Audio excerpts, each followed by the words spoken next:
Senior सहाफ़ी और तज्ज़िया car Suhail उड़ैच ने अपनी ताज़ा तहरीर में मुल्क की सियासी मंजरनामे से मुतालिक कई सवालों का जवाब देते हुए कहा है कि वज़ीर आज़म शहबाज शरीफ की हुकूमत को फौजी इस्टेब्लिशमेंट की मुकम्मल हिमायत हासिल है और अगर कोई हादसा रूनुमा ना हुआ तो मौजूदा निज़ाम अपनी मुद्दत पूरी करेगा। रोजनामा जंग के लिए इम्तहानी सवालात और इनके मंतकी जवाबात के उन्वान से अपनी ताज़ा तहरीर में सुहेल वड़ाइच कहते हैं कि शहबाज हुकूमत को फिल वक्त फौज की मुकम्मल हिमायत हासिल है, जिसकी वजह इनकी शख्सियत में पाई जाने वाली लचक है। वो फौज को नाराज होने का जर्रा बराबर भी मौका नहीं देते। ऐसा करते हुए वो ना तो अपने ओहदे के प्रोटोकॉल की परवाह करते हैं और न ही बतौर वजीर आजम मुल्क के चीफ एग्जीक्यूटिव को हासिल करदा इख्तियारात के इस्तेमाल पर जिद करते हैं। आर्मी चीफ शहबाज शरीफ से मिलने जाएं तो वो खुद बाहर जाकर उनका इस्तकबाल करते हैं, हालांकि प्रोटोकॉल इसके उलट है। दूसरी तरफ फौज उनकी शबाना रोज मेहनत और कारकर्दगी पर खुश नजर आती है। अलबत्ता मियां नवाज शरीफ फौजी क़यादत से इतना ताल्लुक वास्ता नहीं रखते जितना शहबाज शरीफ रखते हैं। पहले वफाक और पंजाब में कुछ अरसा दूरी नजर आ रही थी, मगर अब चचा और भतीजी करीब आते हुए नजर आते हैं। सुहेल वड़ाइच का कहना है कि मरियम नवाज को फौजी क़यादत की जानिब से खुली आज़ादी और खुद मुख्तारी हासिल है। वो अपने फैसले खुद करती हैं। यही वजह है कि फैसला साजी में वफाक जैसा दबाव पंजाब हुकूमत पर पड़ता हुआ नजर नहीं आता। उनका कहना है कि दूसरी जानिब वजीर आजम शहबाज शरीफ के हाथ फैसला साजी के हवाले से काफी हद तक बंधे हुए हैं और इन्हें इतनी स्पेस हासिल नहीं जितनी मरियम नवाज को दी गई है। यही वजह है कि मरियम नवाज अब अवाम के सामने आकर खुले आम अपनी बात कर रही हैं और वो दिन चले गए जब पीटीआई की क़यादत इन्हें हुजूम से खौफ दिलाया करती थी।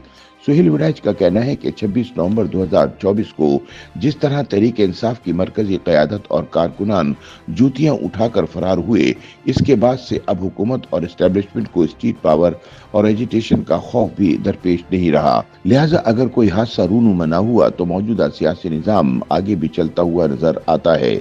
अब अदलिया, अमरीका और अवामी एहतजाज के खतरात ज़ायल हो चुके हैं, लेकिन उनका कहना है कि मौजूदा सियासी निज़ाम को तब तक फौज की मुकम्मल हिमायत हासिल रहेगी जब तक उनका मुश्तरका दुश्मन यानी इमरान खान बहुत ज्यादा कमजोर या खत्म नहीं हो जाता। जब ये हदफ पूरा हो जाएगा तो फिर फौजी क़यादत और सियासी हुकूमत के इत्तेहाद में दरारें पड़ सकती हैं। सुहेल वड़ाइच अपने थीसिस की मजीद वजाहत करते हुए कहते हैं कि इत्तेहाद, इश्तराक और ताउन तभी तक चलते हैं जब तक वफादात या दुश्मन मुश्तरक हो। पाकिस्तान की सियासी तारीख पर नजर दौड़ाई जाए तो हमें पता चलता है कि माजी का सबक भी यही है और मुस्तकबिल में भी ऐसा हो सकता है। सुहेल वड़ाइच बताते हैं कि 1977 के इंतखाबी नताइज के बाद अपोजिशन जमातों ने कौमी इत्तेहाद के नाम से जुल्फ़िकार अली भुट्टो के खिलाफ तहरीक निज़ाम मुस्तफ़ा शुरू कर दी। तब के फौजी सरबराह जनरल ज़ियाउल हक ने मौके से फायदा उठाते हुए मुल्क में मार्शल लॉ नाफिज कर दिया, जिसके नतीजे में भुट्टो की हुकूमत तो खत्म हुई लेकिन कौमी इत्तेहाद वाले भी फारिग हो गए। यानी ना तो अपोजिशन के हाथ कुछ आया और ना ही हुकूमत बची, जिसका फायदा तीसरे फरीक जनरल ज़ियाउल हक जहन्नुमी ने उठाया और फिर 10 वर्ष तक मुल्क पर हुक्मरान रहा। इस सवाल का जवाब देते हुए कि क्या इमरान खान और फौज के दरमियान महाजराई खत्म हो पाएगी, सुहेल वड़ाइच कहते हैं कि जिस रोज दोनों में से एक भी फरीक में लचक पैदा हो गई उसी दिन मुसाहलत हो जाएगी, वगरना तहरीक इंसाफ के हामी दुआ करे कि किसी तरह फौज और शहबाज हुकूमत के माबैन कोई बड़ा इख्तिलाफ पैदा हो जाए, जिसका शहबाज की शख्सियत को पेश नजर रखते हुए कोई इम्कान ना होने के बराबर है।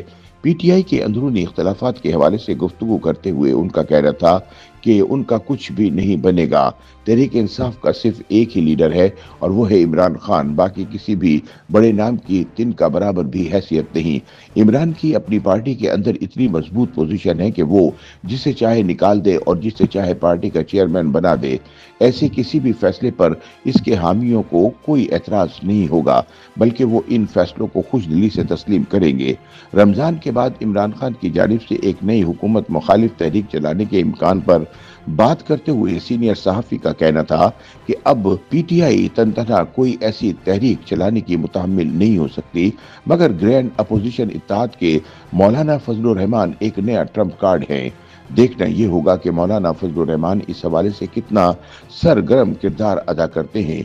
इनके पास मुनज़्ज़म कारकुन मौजूद है जिनसे रियासत महाज़ाराई में मुतज़ब्ज़िब होगी, क्योंकि रद्द अमल में मजहबी शिद्दत पसंदी बढ़ेगी और तालिबान और फजल रहमान के हामी मिलकर रियासत के लिए खतरा बन सकते हैं। सुहेल उरैच का कहना था कि यही वजह है कि तहरीक इंसाफ की क़यादत बार बार मौलाना फजल रहमान के पास जाकर इन्हें राम करने की कोशिश करती है, लेकिन मौलाना ने भी अपनी हिमायत के इर्द खैबर पख्तूनख्वा में इलेक्शन 2024 में सूबे में हुई धांधली की वजह से खोने वाली सीटों की वापसी का मुतालबा कर दिया है। उनका कहना है कि मौलाना की स्ट्रीट पावर आज भी तगड़ी है, लेकिन जहां तक तहरीक इंसाफ का ताल्लुक है, इसके हामी दबाव, तशद्दुद या थकावट और लाताल्लुकी के बायस एहतिजाजी तहरीक नहीं चला सकते। बिलखुसूस पंजाब में तहरीक इंसाफ बदस्तूर मकबूल तरीन जमात होने के बावजूद अपने हामियों पर अपनी गिरफ्त खो चुकी है। इसके हामी इमरान खान को वोट तो देंगे, लेकिन वो मजीद गिरफ्तारियों, जेलों या कुर्बानियों के लिए तैयार नजर नहीं आते। इस सवाल पर कि क्या पाकिस्तान इस वक्त मुहासरे में है, सीनियर सहाफ़ी का कहना था कि बज़ाहिर तो ऐसा ही लगता है कि पाकिस्तान अपने दुश्मनान यानी भारत और अफगानिस्तान के घेरे में है। दोनों तरफ से मुसलसल हमले और महाजराई जारी है, मगर पाकिस्तान ने बांग्लादेश से दोस्ती की जो नई राहें खोली हैं, इससे रियासत को कुछ रिलीफ मिला है। अफगानिस्तान के अंदर भी वहां की हुकूमत के खिलाफ महाज बन रहा है, और अगर तालिबान हुकूमत का यही रवैया रहा तो पाकिस्तान भी अफगान हुकूमत के खिलाफ कोई बड़ा फैसला कर सकता है। YouTube पर गूगली न्यूज देखने के लिए youtube.com की सर्च बार में गूगली न्यूज टीवी टाइप करें। गूगली न्यूज के पेज पर सुर्ख रंग के सब्सक्रिप्शन वाले बटन पर क्लिक करना ना भूलिए। YouTube पेज पर अपलोड होने वाली वीडियोस से बाखबर रहने के लिए बेल आइकन पर क्लिक कीजिए। आपको हर नई वीडियो के बारे में नोटिफिकेशन मौसूल हो जाएगा।